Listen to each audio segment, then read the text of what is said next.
Twin political storms gathered more force today over potential misdeeds at the IRS and the seizure of reporters' phone records. The Attorney General faced questions before the House Judiciary Committee, and the administration came under new criticism. Now, my question isn't about who's going to resign. My question is, who's going to jail over this scandal? House Speaker John Boehner led the way this morning as Republicans stepped up demands for action in the scandal at the Internal Revenue Service. There are laws in place to prevent this type of abuse.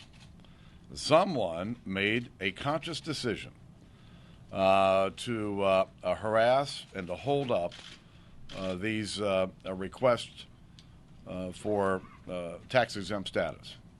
That followed last night's release of a report from the Treasury Department's Inspector General. It found the IRS used inappropriate criteria that identified for review Tea Party and other organizations applying for tax-exempt status based upon their names or policy positions. And there was more. USA Today reported that during the same period, the IRS approved perhaps dozens of applications from similar liberal and progressive groups. Mr. President. On the Senate floor, Republican Minority Leader Mitch McConnell pressed the White House to make sure the IRS cooperates fully with congressional investigations. These allegations are very serious. That there was an effort to bring the power of the federal government to bear on those the administration disagreed with in the middle of a heated national election. It actually could be criminal. And we're determined to get the answers. McConnell and the other 44 Republicans in the Senate signed a letter to President Obama demanding full compliance. White House Press Secretary Jay Carney said today the president is committed to getting to the bottom of what happened. He expects people to be held accountable if they engaged in inappropriate activity, inappropriate conduct. He expects the Treasury Department and the IRS to take all the necessary actions to ensure that this kind of thing cannot happen again. Please rise. I will begin. Attorney General Eric Holder has already begun a criminal investigation into the IRS matter, but some lawmakers see larger patterns at work.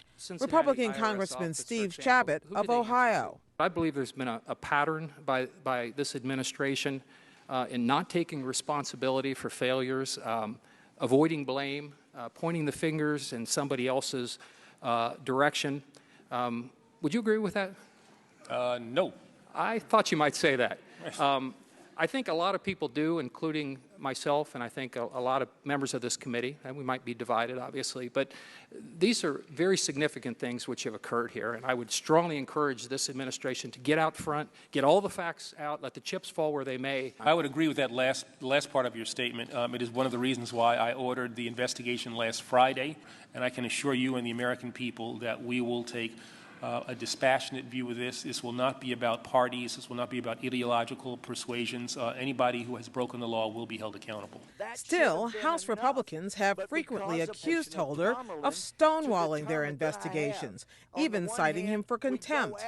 That bad blood was on sharp display when Holder's leading critic, California Congressman Darrell Issa, complained the department failed to hand over emails in another matter involving the Civil Rights Division. I will certainly look at the request. It's not something that I have personally been involved in, but I'll look at the request and try to be as responsive as we can. I'm sure there must have been a good reason why only the to and from parts were provided. Yes, you didn't want us to see the details. Mr. Attorney General, knowing the to and from, typically do. Knowing the to and... I'm not going to stop talking now. Characterize something as something close to Mr. Chairman, would you inform the witness as to the rules of this committee? Appropriate and is too consistent with the way in which you conduct yourself as a member of Congress. It's unacceptable and it's shameful. Holder also faced criticism from lawmakers on both sides of the aisle about the Justice Department's decision to subpoena phone records from the Associated Press. It's part of an investigation into leaks about a failed terror plot last year. The Attorney General says he recused himself from the probe early on because he was one of the officials who had access to the information that was leaked. Instead, he named his deputy, James Cole, to handle the matter, and Cole, in turn, made the decision to seek the phone records. California Democrat Zoe Lofgren pressed him on that decision. Well, this is both an ongoing matter and an ongoing matter about which I know nothing. So I'm not in a position really to answer that question. But here's what I do think.